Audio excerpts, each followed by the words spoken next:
Pregnant teen discovers mom killed her boyfriend. Daughter finds mother's decapitated body in backyard.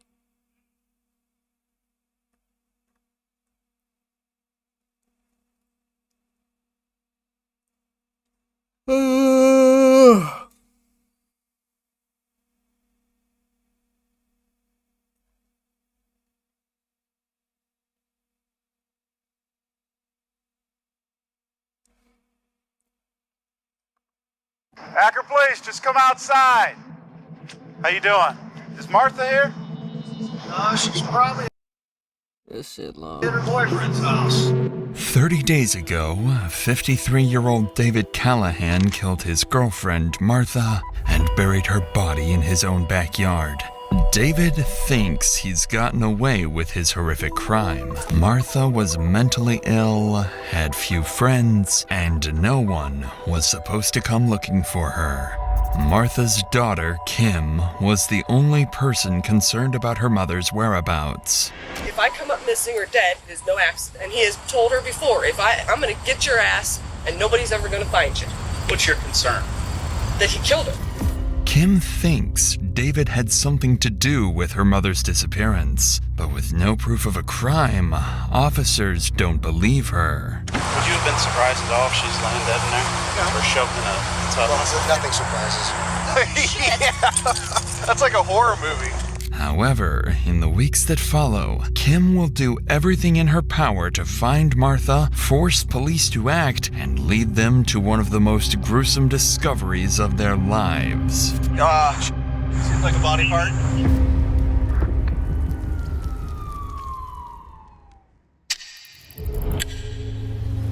In the early hours of a Monday morning, police in Akron receive a call from a woman asking for a restraining order against her boyfriend. The caller is 53-year-old Martha Robin Freytag. She's already known to officers for her history of schizophrenia and the frequent domestic disputes involving her boyfriend, David Callahan. Their relationship was unstable, constantly breaking up and getting back together, leaving officers unsure whether each new call was a real emergency or just another one of their fights. But this time would be different, because Bro, after watching a lot of these videos, bro, these restraining orders always turning into some shit like this. when officers arrive at the couple's house, Crazy. they have no idea that a murder will take place just minutes from now. And this will be the last time Martha is ever seen alive. Damn. Man, them restraining orders is crazy, bro. Like I just said, bro. No, I don't like that. I know, I really don't like it. Hi. Hi, what's going on? Huh?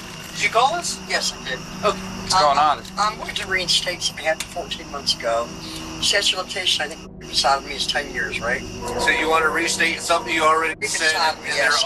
and they're already investigating it, and you're just telling us about it again, is that correct? Well, I don't know if they're investigating or not. All I know is I got a restraining order from them, and then I've been waiting for her to get some mental help, because he's supposed to go down the first path. First of all, it wasn't supposed to be explored at all. As Martha speaks, her words are scattered, and she makes little sense to officers. Her behavior just seems erratic, like another episode of confusion or paranoia. But in reality, Martha is masking genuine fear that officers don't pick up on. Because what they don't know is that her boyfriend, David, is standing inside the house, waiting for the moment officers drive off, so he can make sure this is the last time she ever calls them. He didn't come out because you guys were the man. Why she couldn't get no ride or nothing? She didn't ask for no ride, like. I got a restraining order against him, and then I don't know. What are you doing over there? I'm talking to you, And why are you over there like that? because I want to be. Okay. Well, I'll talk to the guy downtown. Okay. As strange as it looks, officers don't think much of the interaction. They walk away, dismissing Martha as unstable, unaware they've just left her alone with the very man who's about to kill her. In the hours after police left, David snapped. Inside, he was furious that Martha called the police on him again. He grabbed a wooden axe handle and struck her in a fit of rage. When she collapsed, he wrapped a rope around her neck and pulled until she stopped moving. Once Martha was dead, David sealed her body inside a plastic bag and waited for nightfall. Then, under the cover of darkness, he carried her outside, burned her body, and buried it in a shallow pit behind the house. To David, it was over. A woman with schizophrenia, few friends, and a history of false alarms. No one would ever come looking for her. What he completely overlooked is that Martha's daughter Kim will soon be on to him, slowly solving her own mother's brutal murder. Over the next few days, Martha stops responding to everyone, including her daughter, Kim. And after several days of silence and no sign of her mother, Kim contacts police explaining that something bad may have happened to Martha. Officers arranged to meet her at the house later that day to check on her mother's welfare. But when Kim and her husband arrive to meet the officers, it quickly seems that their concerns won't be taken seriously at all. Neither is a cousin of ours that she calls all the time, her brother that she calls all the time. Nobody's heard from her. She lives here? Yeah, Have well, you been in? No. I came earlier, knocked, and banged on the door, and she was having a lot of problems with her boyfriend. Yeah. At some point, there was some kind of protection order, and I don't know, against him. She's paranoid schizophrenic, so I went around to different hospitals. I went everywhere to see if she was like in a psychiatric unit. Yeah. I can't. Everybody says no, she's not here. But I know that there's been a lot going on between her and her boyfriend, and Okay. he has made death threats to her. So That's okay. he has made threats to her that he was going to make sure nobody ever found her. Yeah. According to Kim, Martha's boyfriend, David, was the most likely suspect in her disappearance. In addition to the death threats, police also knew David had a lengthy criminal history and outstanding warrants for drug abuse, theft, and trespassing, making him someone officers needed to question right away. But before the officers could get a full story from Kim, a sudden noise from inside the house put them instantly on high alert. You don't have a key to her place? What was that? Did you hear that? Yeah, earlier the air conditioner was on, but now it's not. Akron police! They'll never be taken shit Unbeknownst to serious. the officer, the sound wasn't just his imagination. It was David hiding in silence and waiting for the police to leave. But this is when the officers would make their first critical mistake. Despite the very real possibility that Martha was in active danger, they would give Kim the worst piece of advice. Then what happens with like a missing persons report or whatever? But she is a grown woman, however, she has these, the paranoid schizophrenia issues. If for whatever reason she has gone into this state where she doesn't want anybody to contact her, even family, the hospital is legally not allowed to tell anybody anything, even her kin. I just don't think we're quite at the heightened alert level that we need to force entry or do anything like that yet. Well, the way that she calls us constantly kind of gives me a sense of foul play. She calls, Yeah. I mean, she's always, Man. every It day doesn't calls matter her yet. brother. Always. When did it stop? Well, her brother said she stopped about a month ago. My cousin said 2 weeks, but I don't know if I'm thinking about a month for everybody. she's still- And they don't never care about what the family is sitting there telling them, bro. I'm telling you, this is my motherfucking mama. You know what I'm saying, bro? Called my phone every day leaving voicemails. Yeah. While the officer's explanation is factually accurate, the suggestion not to file a missing persons report will prove to be a serious oversight, and it won't take long before Kim realizes she's been inadvertently coerced into making a grave mistake. For now, though, officers leave the scene, That letting road is Kim so carry on her ass. own investigation. For the next few days, she keeps calling Martha and David, but with neither of them answering their phones. Growing increasingly worried, Kim begins gathering information on her own. She learns that David has recently been seen at a place where he worked on and off, so she contacts police once again, urging them to check it out. Following up on Kim's tip, a group of officers are dispatched to investigate. What they hear about David will finally start to give her suspicions some credibility. How you doing? Hi. You guys know David? Yeah, I guess he's a new guy every now. Probably in his 50s. What's the girl's name? Callaghan or something. Oh. I think his last Callaghan. Over there, yesterday. Have you seen Martha or Robin? Right. Martha or Robin? I don't even know those names. You don't know who those are? Not that much. You just saw David move in Yeah, over he said here. his girlfriend was in jail or something. But she was. That they don't live on. I don't remember. But he's in like his 50s? Yeah. Yeah, I think it's not the new guy that lived in here. I think, what about Jay High? Dave? Baldwin kind of guy. He's older. Yeah, probably. His name. Hey, what is that dude's name, Danny? His name ain't Dave. What? The guy that was getting on my nerves the other night. Yeah, his name's David too. We got a whole bunch of Davids around here. Yeah. We could pull up a picture and see if you guys. Well, I think we're gonna try to find one. That's not that Dave. That's how the David stays here. Does he come around here? This guy? Yeah. He's been around before. He's done work for him and stuff. But he's not the one who lives here. I ain't seen him today. When was the last time you saw him? I just need to get it out Yeah, of you my good. car. I ain't been there. This week? Last week? Something like that. Right. Cool. Good 3-4 days. I've been 3-4 days? processing. So. He said he saw him 3 or 4 days ago, maybe.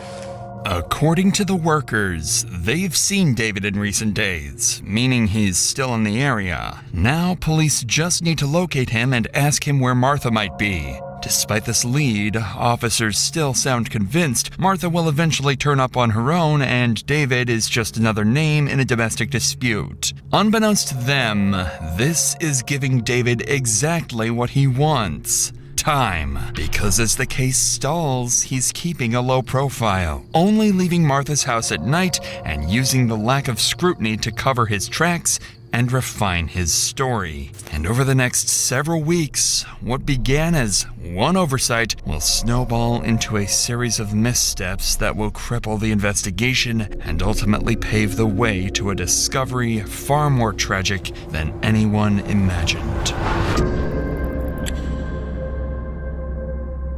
The following week, after repeated calls and pressure from Kim, police finally agreed to conduct another welfare check. This time, however, they make another critical error. They send a new pair of officers unfamiliar with the full context of the case. This is where the mistake of not filing a missing persons report catches up with the police and causes David to slip off the hook again. It doesn't, yeah, they didn't add any notes. It just said that they were here. Well, it came in as a missing person. Okay, that's probably the daughter then. Yeah, but then it said she checked okay, and there was no report made, so they must have had contact. Some sort of contact.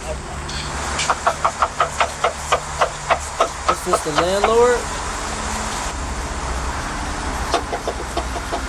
If it came in as a missing person, they cleared it without a report number. That means they determined where she was at. Exactly. That's what I was saying. Yeah. After only a few unanswered knocks, officers decide to leave the scene, assuming that since no missing person report was filed, someone must have already made contact with Martha. This is exactly... Usually I thought they would kick the door down, bro. On a welfare check. They supposed to go up in there, man. Why dissuading Kim from filing a report had been such a catastrophic blunder. So with no sign of Martha or David, and police convinced nothing is wrong, the investigation quietly stalls. Days pass with no progress, until eventually, the case goes cold. A week passes, and it seems Martha might never be found, as police have completely written off her disappearance. But then something strange starts to happen. Kim begins receiving response messages from her mother. The texts are brief and unsettling. I'm busy. I'm with my friends. I'm fine. It doesn't sound like her mother, and something about the way she's texting feels off to Kim. Growing suspicious, Kim asks police to meet with her again, this time demanding that they break in and check the house or she'll do it And they herself. still not gonna do Let's it. make an official missing persons here. Okay. 'Cause I've talked to so many officers, everybody she knows, her friends, family, none of them has seen her face or talked to her in over a month. Yeah. So I was sending her messages from her mother's phone, say, this is your daughter, I want to know where you're at. Oh, I'm at the Kingdom Hall in Kent with friends. I said, okay, stay there, I'm coming right now. Oh, I'm not there, you don't know where I am. Well, you just said you were there, where are you? Oh, I'm eating now. The way she types is completely different. She says she's angry at the family. But the issue is we were pounding on the door earlier and no one answered. And we didn't have enough to kick the door in and go look for her. She owns this property. If I need to break in here with you guys here, and if you think she'll press charges on me, that's fine. I want to know what happened to her. She's not going to press charges on me. That's not the problem. She has mental illness. Yes, she does, And but she is... Do you know if she's taking her meds? No, I don't know. Oh, But I do shut know that up. she does not do this kind of thing. The last time her mother talked to her, she was walking through this field over here and told my grandmother, if I come up missing or dead, it is no accident. And she said it to me. This has been said to us several times. And he has told her before, I'm going to get your ass and nobody's ever going to find you. What's your concern? That he killed her. Kim appears confident that she has solved her mother's disappearance, accusing her lover, David, of both murder and impersonation. While officers still doubt Kim's story, they agree to break into the house, if only to put her mind at ease. But what awaits them inside will leave Kim even more furious with police, making her question whether they are truly on her side. Through the fucking department. Come outside. It's day 1 in this trip. Day 2 in these witnesses. You're not going to get another day out of it. Day 3. Supposed to be a big black dog that might not be friendly. You ain't gonna put me back on the call on the phone. Or you generate a new one for that 31. Sure. He's good. He didn't need you already. Police, anybody in here? Ask the police. Nobody's been here because the bell's taken in. I mean, Oh, he's been here. The question is what he did to her. Not a single pair of her shoes anywhere around here. If I were you, I mean, I'm not telling you how to feel, but this would be a relief. You know, she's not here, but it doesn't look like there's any sign of distress or, all of her stuff's not thrown around. First sign of distress, really, is the fact that there's no Pepsi in that refrigerator. So that means she hasn't been staying here? No, she has not been here. I'm telling you, he has done something to her. I know it. Inside the house, police find no sign of Martha or her belongings, something Kim finds deeply suspicious. She Still, owns the the officer house. reassures her that everything is fine and there are no obvious signs of foul play. However, as police exit the house, an officer makes an offhand remark that reveals what they really think happened to Martha. Would you have been surprised at all if she's laying dead in there? No. Or shoved in a tub? yes, I would have been surprised. You would have been? Yeah. Nothing surprises. That would have surprised me. Although officers briefly consider the worst-case scenario for Martha, their tone makes it clear they don't really believe it. Even with Kim insisting that something is wrong, their doubt remains. And when Kim insists on filing a missing person report, something that should have been done weeks ago, officers still seem convinced there is no real cause for alarm. Okay, Well, I need to make an official report. Yeah, that can happen. That's not a problem. But it's going to be very vague. Alright, I don't know what to think about none of her stuff being in that house. Shoes. She always had shoes all over right there with his, too. Alright, this is the report, and I can go get a hard copy. And what do? I mean, just keep... If I hear any more texts... I mean, it's pretty much pointless unless it's pointless talking to him anymore at this point. I guess this is what happens. I mean, but... Just let us know if you think she's somewhere and we can go check for her, okay? Okay. By now, you can hear the hopelessness in Kim's voice. It seems like her investigation has hit a dead end as she watches officers leave once again, advising her to call if new information comes up. But a few hours later, one officer decides to return and speak with the neighbors, hoping to learn where David or Martha might be. It's a small decision, but one that quietly marks the first step in turning things around for police, because one of the neighbors he talks to is unknowingly holding a piece of information about David that will finally confirm Kim's claims. Is that right?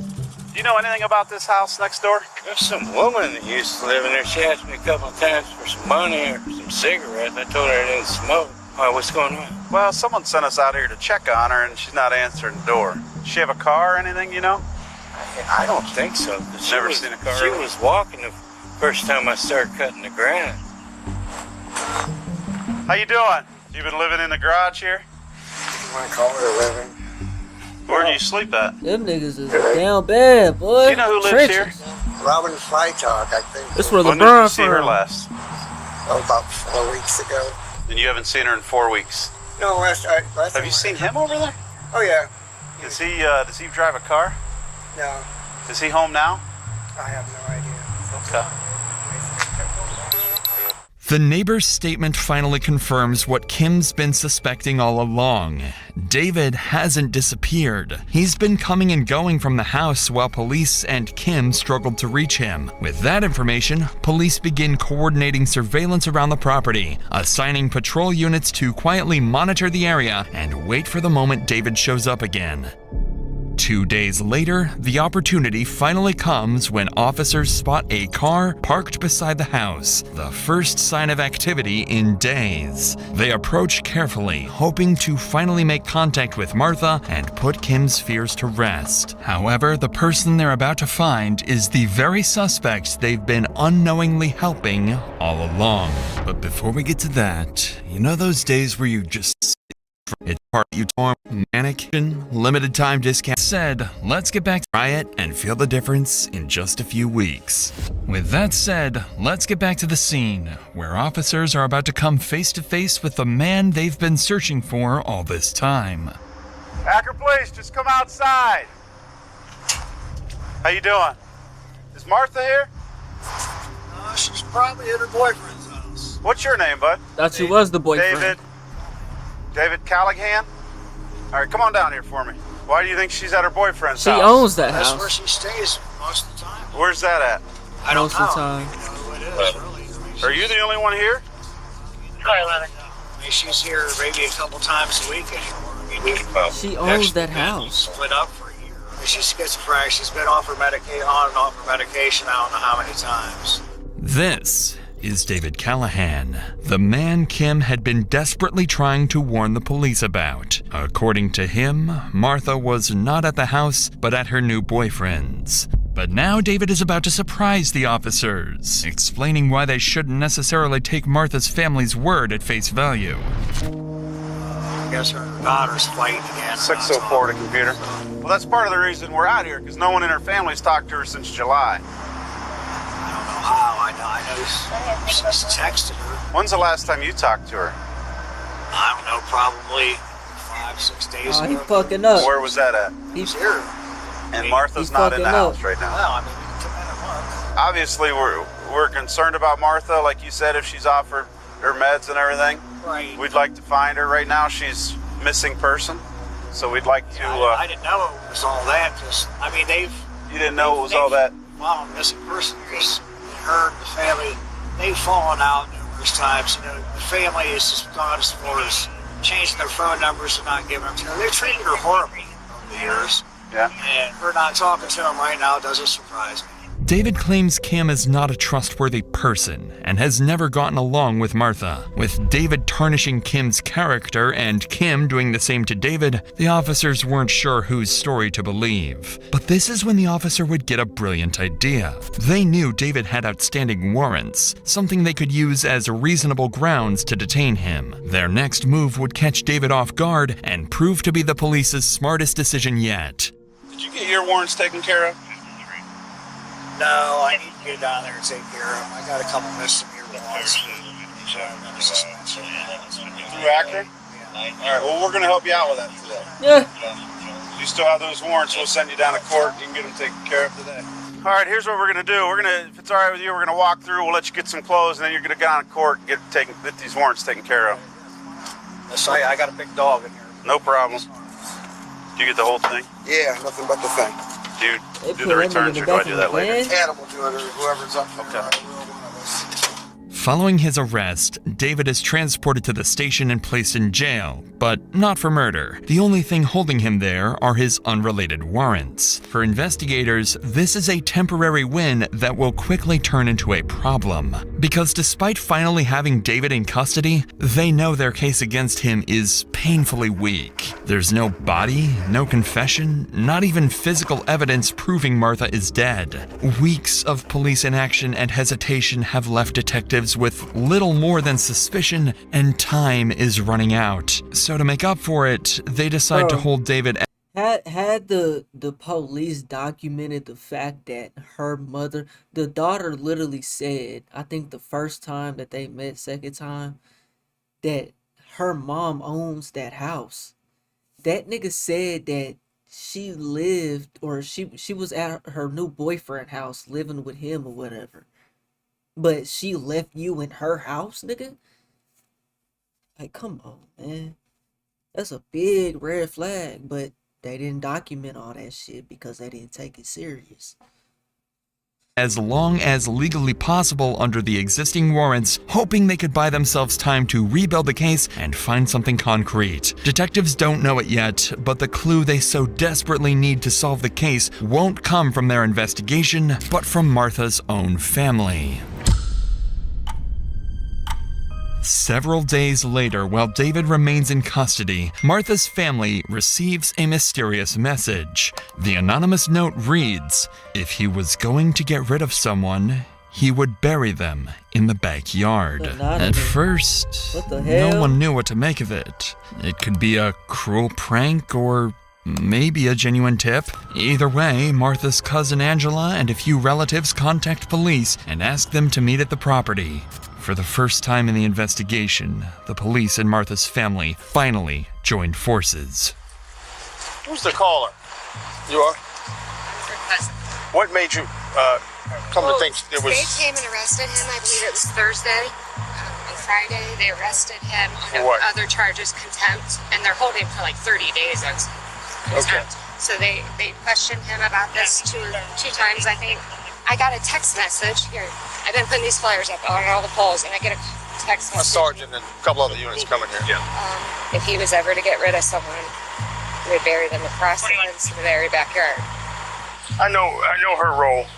You came over with her, and what did you do? Come over to dig because she suspected some stuff going on back there. And, I hope it's not her, but there's something there. Yeah.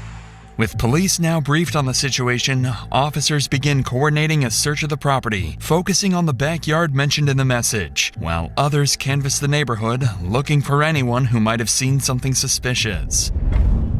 As the search gets underway, word of the mysterious message quickly makes its way back to the station. Detectives realize this could be their only real lead and decide to seize the opportunity to question David again. However, David isn't stupid. He's already denied any involvement in Martha's disappearance, and he knows that acting clueless won't convince detectives he has nothing to hide. He also knows that as long as he keeps denying everything and doubles down on blaming Martha's family, there's nothing detectives can pin on him. Clearly, the stakes couldn't be higher on both sides, and if David plays his cards right, he'll walk free. Hey, sit right here, dude. So, when was the last time you actually talked to her? Beginning of last month. So, I didn't see, she had a restraining order against you? A TPO or a CPO? So temporary one. TPO? It lasted like 6 months, I think. Did you get arrested? Because you... No, here's the thing. Yeah, explain she's called the cops on me half a dozen times, and I've never raised a hand to her. She's never had a scratch on her. Any report you would read will tell you the same thing. She gets mad and I leave. She thinks I'm out humping everything with a pulse out there that's female. That's just what, You're definitely why she not originally capable of got doing mad that, at pal. me. She just want to argue all the time, and I just felt, leaving a day or two at a time, would just calm everything down, and it normally did. I mean, we've always worked things out, but I don't understand why she's not back around. I really don't. I mean, we've had problems over the years. Like I said, we've been together since 2002. Sure. Everybody has problems. Yeah, everyone's got problems. That's for damn sure. So then I guess your theory is, Dave, that she's staying with whoever she's dating, this new person, not at the house. Is that what you're saying? As expected, David sticks to his story, insisting Martha is with her new boyfriend in Florida, but David knows exactly what he's doing. Realizing detectives have little evidence to work with, he decides to take control of the conversation and tarnish Martha's character, paint her as unstable, and dismiss her disappearance as the result of her own mental state. Detectives can't push back without proof or a body, and every minute they let him talk, he builds a stronger defense for himself, one that might just help him walk free in court. I believe she's relapsed on, back to smoke crack again. Because, I found paraphernalia at the house. Tomorrow's her birthday. I tried, 3 or 4 times over the last couple of years to get her the 3-day evaluation or whatever they call it. Yeah. The police would come out, the paramedics. She'd be standing on the porch, screaming at them, screaming at me. They told me she don't fit the criteria for the evaluation. Well, what does? Gotta be homicidal. So she have to stab me in my sleep or do something, really crazy? Yeah. And they say, well, she's an adult, we can't take her medication, so why don't you leave? Though it didn't sound like her and Kim had some problems too. Absolutely. They would go months on end without speaking to each other. It was at one point, Robin didn't even have a phone number to talk to her mom and dad or her for periods of time. Yeah, no, you're absolutely true. I sensed they had some hard times now and then, and it sounded like she communicated with her a lot through her Facebook Messenger. The mention of Martha's Facebook messages clearly catches David off guard. He's surprised that detectives even know about them, unaware that Kim already accused him of impersonating her mother weeks earlier. But that isn't the only surprise waiting for him. Detectives have been holding something back, evidence they saved for this exact moment. When David was first arrested, police recovered Martha's phone from inside the house, along with several of her security checks that he'd allegedly withdrawn. So with David already on edge, detectives decide to push their advantage and confront him with what they claim is hard evidence. It's a risky gamble. If they push too hard, David could demand a lawyer and shut down the interview entirely. But if the pressure works, he might finally slip, contradict himself, or even confess. Yeah, obviously her family's real worried about her and loves her a lot, and I can see that you love her a lot, right? Yeah, absolutely. Well, Dave, I think there's some little piece missing here, bud. That's what I think. And I think you'd feel better if you just told us what it is. I don't know. I don't know what to say. Well, I think there's a little bit more to the story, Dave, you're not giving us. There's nothing else I can tell you. I've told you everything I know. He's cooked. Told us everything. Okay, well, I have. When the detectives start saying that, man, they gonna let your ass talk, act like, yeah. When they start saying that, yeah, it's cooked, boy. Damn, I didn't know that. Let it go. And you're not gonna be able to celebrate her birthday tomorrow, Dave. There's some pieces missing to your story, Dave. And as you know, that is your girlfriend, the love of your life, Robin's handwriting. That is September, where you paid the rent so we can keep up this farce that Robin is still around. Tell us the part about being on her phone, pretending that you're her. That's how Tell us about that. I don't have her phone.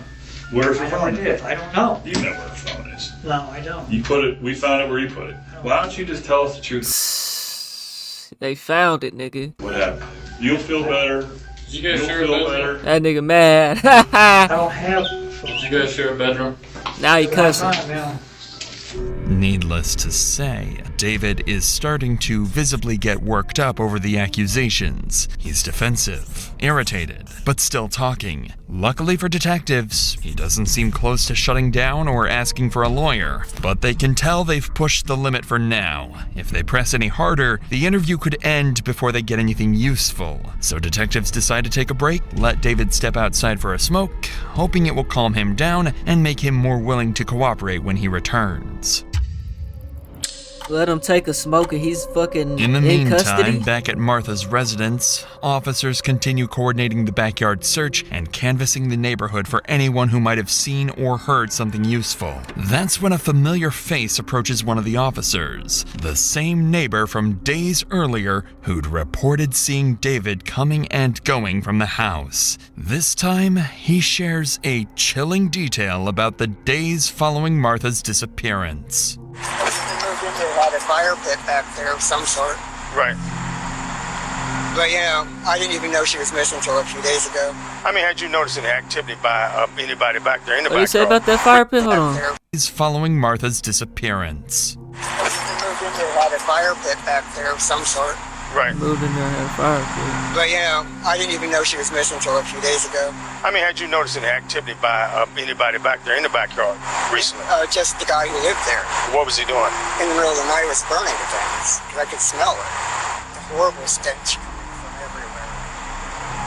And I thought, that's strange. It's even Bro, trash. that's something they always say when it comes to a body, bro, is the smell, bro. Ugh. The woman there is the cousin of the woman who's missing. Okay. She's been missing about 30 days. Somebody sent her a message saying, check the backyard for your cousin. You're kidding.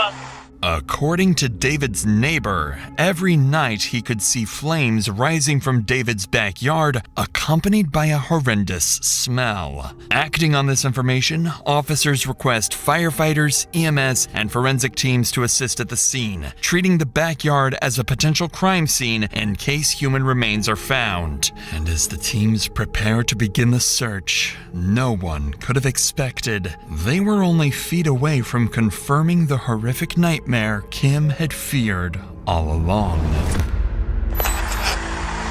Pretty positive it's a body buried under their fire pit. They dug it up, and you can see what looks like to be about a knee or an elbow. And you touch it, you can tell it's something. We didn't really dig anymore. Gentlemen? You tell me. Well, here's the deal. Highly suspicious. Seems like a body part, but we didn't want to dig it out anymore till you guys got here. Yeah. I think, you know, all of us would want it dug out a little bit more before you guys can say. 41, you copy? Yeah, well, that's about it. let's check. Was it dug out when you guys got here? That guy.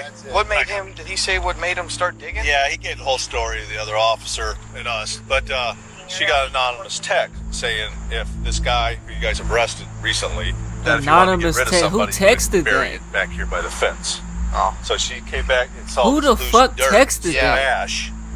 And they say that guy to come over and help her. And they say this gentleman is already arrested. Yeah, that's what both of those two people are telling. All right. This is the wife. Missing person that they think it is. Department come. We have And that guy's arrested was a suspect in this. Was this her husband? Did they say? I don't know if they were husband wife. Because I know she had a protection order against. Okay, copy. Okay. But he was staying here. Yeah. She went missing. He was staying here. They've been on and off. I've been out here a couple times where she had a protection order, but it goes back and forth because then she invites him back over and stuff like that. So let me go talk to these guys real quick, and then we'll let you know what. Yeah, just let's go. Following their initial observations of what appear to be human remains, one of the officers steps away from the dig site to speak with the family. Because they arrived without a search warrant, they must explain what's been found so far and request formal consent to continue the excavation. At the same time, Martha's daughter Kim and her husband finally arrive at the scene, anxious. It isn't what they think it is. Though officers avoid making any premature statements, Kim can already sense the truth. This would be the worst day of her life. She doesn't know. Did you find the person back there? Well, we don't know yet. Okay, so we're not saying yes and we're not saying no. Okay, we don't know. Okay. Have you been on scenes like this before? How do you not know? I can't wait to know. They don't want to tell you. Well, we don't want to. What we're saying is we don't want to contaminate anything. Will I be told They as don't soon wanna as tell you. they know whether or not there's a body back there of a person? Well, they have a whole process they have to go through. To tell me if they found a person back there? Yeah. They would know. I mean, wouldn't they? Not necessarily. Kimmy, look, there's about a piece this big that was uncovered. I'm just saying a piece of some plastic or something. That's what we saw They all think first. it's a body. Hello, honey. Okay. And I'm gonna have to leave real quick, okay? They'll just give you, the confirmation. And I'll be back. We'll have Can them. you tell if it's her? Not now. No. I don't even think they don't even have the person back there that's going to be digging it up yet. Might be a little bit better to talk to somebody like that. Okay. I don't think I want to talk to anybody. I don't think that I want to right now. It doesn't help to talk to strangers. I have to ask you. I'm not positive that you're the one I should ask, but I'm going to ask you since you say you have power of attorney, if you allow us to go back in the yard, check that out. Yes, Okay, I have to ask. Okay. So you're giving me consent, and the officers, and we're gonna have a medical examiner come out as well. I hate the way these fuck After niggas be receiving moving, permission man. from the family, Go back there and dig officers that shit up, resume the man. You know what it is, Inside man. the shallow fire pit, they find the remains of Martha. Her body is wrapped in bedding, sealed by a plastic bag, burnt, and showing a clear blunt force injury with a rope still tied around her neck. Everyone at the scene is shaken by the discovery. After weeks of uncertainty, Martha's disappearance is finally resolved, but the reality offers little comfort. On the other side of town, news of the gruesome discovery quickly travels to the detectives at the station. So with this new information at hand, they bring David back into the room and cut straight to the point, directly accusing him of murder. Dave, let me ask you a question. Are you a heartless bastard? A heartless, cold bastard? No. People who would look at this event and say that you, Dave, are a heartless, no-good bastard who put the love of your life in the ground. And that has to be an evil, bad person who has to go away for every last day of their life. Every last day. So, Dave, are you that person? Or are you the person that has struggled with someone who's, as you said, for 16 years you love her, but she's schizophrenic, and she goes here and she goes there? Because there's no reasonable person, Dave, in the world that wouldn't believe that you harmed Robin. We all know that, three of us sitting in this room. You should just get it off your chest, man. I've told you everything I know. No, you haven't told us Was it the everything. heat of the moment? Yeah. Did you plan it out? Tomorrow is her fucking birthday. Tomorrow was her birthday, for them to sit there and reflect. The agony they've been going through for the last month. Heartlessly killed the woman you love more than anything in the world. It's mind-boggling to think about it. Something that you said you were going to do. Yeah, and if you said you were going to kill anybody, you'd bury him in the fire pit. I mean, it seems kind of convenient. So I never told anybody. You never told anybody that? Dave, we're not fucking stupid, dude. You think we're going to make that up? I'm not making anything up. You think I No, made he this the one up? sent that We know text. How do you everything. do that? We know I the thought he answers was to the in questions we asked, man. I'm trying to get you to say I that thought you're he was not in jail an when they evil, said no good that. bastard, and that there were some Someone was taken out of extenuating context. circumstances that you killed the woman you love, pretended that she was alive for over a month. If you look at it, you're like, that has to be a heartless, cold bastard that wrapped this woman up like that and put her in this fire pit. See, his response should be, if he really wants to plead his innocence and act like he's innocent, bro. What do you mean fire pit? I don't know. What? She's dead? I thought she was in Florida with her boyfriend. Like I said, she's living at her boyfriend. Nigga ain't even playing it like that. Nigga just know he cooked. So go ahead, tell it. Despite a few half-hearted denials as detectives describe what Go they ahead, believe tell it. happened to Martha, David sits in silence, staring blankly, as if the weight of his actions has finally hit him. Clearly, the interrogation has reached its breaking point, and David seems on the verge of something. Judging by his earlier denials He's and about the to way he attack now him. sits, he's either about to ask for a lawyer and end the interview altogether, or finally confess. Do you want to see a Don't picture, do Dave? that. You know what you did. Alright, go ahead, Dave. You want me to go ahead? I need a cigarette. Tell us what you're going to tell us, so you can have a cigarette. I'll give you a cigarette. You tell us what's going on, Dave, so we know you're not a heartless bastard, and I promise you can smoke all you want, alright? Not all you want. Not all you want. Well, There's a reasonable expectation. Now he crying. get it off your chest, Dave. You feel better. You gotta feel a little bit better already, just knowing that you're gonna make that decision. I didn't mean to fucking do it. Yeah, you did. It's not a very respectful way for a person to end I up. know it's not. I got fucking scared, man. I just snapped, man. Just fucking snapped. I didn't mean to do this. Yeah, you dumbass. Let's see if you snap on a nigga behind them bars, though. I dug it out. Half an axe handle or something beside the bed. She had it there for a long time. After you struck her, I choked her. what happened after Robin was dead? I took her out back and I dug it out.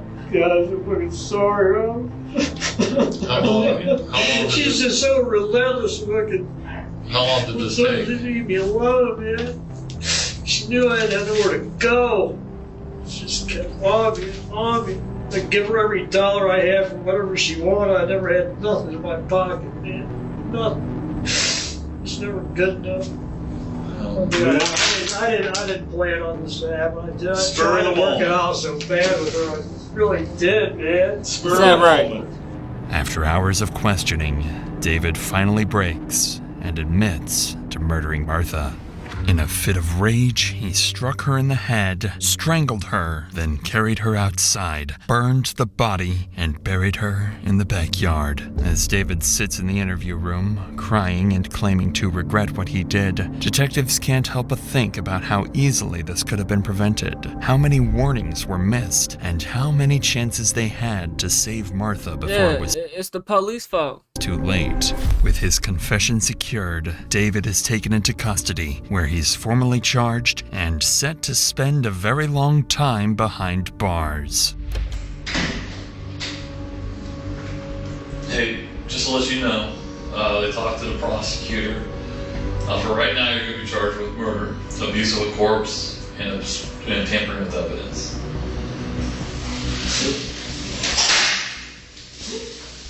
Yep. Dumbass.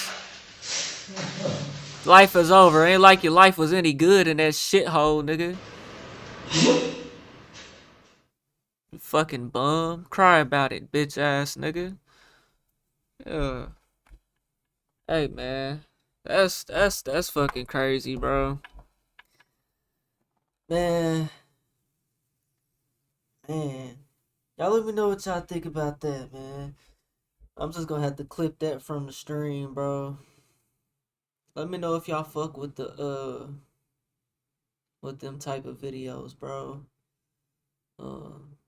With these body cam, these crime type of videos. That shit long as hell. I can only do them like in a rare occasion, like right now. I really should have been asleep right now, but I could really keep going too. But I'm gonna go ahead and get off of here, man, cause I'm gonna fuck around, be up all night, all morning. I don't even really feel that tired, which is crazy. I don't know. I'm probably just running off exhaustion. I don't know, man. I need to get some melatonins, man. And the winter storm did hit. I have to pray if I can get out tomorrow. I said probably not though, man. Man, y'all let me know what y'all think about this, man. That's crazy, man. RP to that woman, man. Fuck that bitch ass nigga. If you made it to the end of this video and you bored, check out this video to the left. Or check out my music to the right. Just drop some new shit. All platforms, Spotify, Apple Music. We on the road to 100 KOK. If you don't hit that like button, subscribe button, and turned on all notifications, slap that dog shit about yourself. Because that's the first thing you should have did when you clicked on this live stream. I'm gonna get at y'all on the next one, man.